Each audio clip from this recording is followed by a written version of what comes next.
நிலைநிறுத்துவேன்னு சொன்னாரு. நான் இப்பதான் ரீசெண்டா வீட்டு ஷிஃப்ட் பண்ணோம். அப்போ நான் நினைச்சு ரொம்ப வருத்தப்பட்டேன். ஏசப்பா, நிறைய பேர் நிறைய வார்த்தைகளை சொல்லி காயப்படுத்துறாங்க, என்னால அதை ஏற்க முடியல. நைட்ல நினைச்சு எனக்கு ரொம்ப கஷ்டமா இருக்கு அப்படின்னு நினைச்சு நிறைய நாள் நான் புலம்பியா எடுத்துருக்கேன். வீட்டுல யாருக்கும் யாருக்கு எனக்கு ஃப்ரெண்ட்ஸுமே கிடையாது. சொன்னா ஏசப்பாட்ட சொல்லணும், உட்காந்து முட்டி போட்டு ஜெபம் பண்ணி அப்படி இல்லை. நான் பேசும்போது, நடக்கும்போது, போகும்போது, வரும்போது அப்படி சொல்லி வருத்தப்பட்ட நாட்கள் உண்டு. அப்ப ஐயா சொல்லும் போது எனக்கு உண்மையாவே பலனுள்ளதா இருந்தது.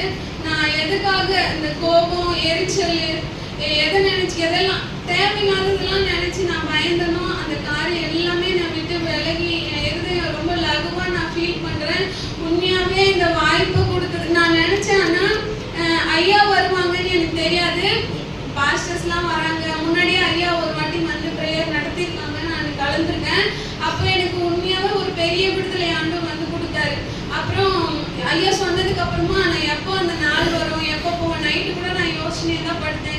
நான் சீக்கிரமா எழுந்து போயிடணும் அப்படின்னு நினைச்சேன். நான் எந்த அளவுக்கு என் இதயத்துல எதை நான் யோசிச்சு வந்தனோ, எப்படி நான் இருக்கணும் அப்படின்னு நினைச்சு நான் வந்தனோ, அதை ஆண்டவர் என் வாழ்க்கையில செஞ்சாரு.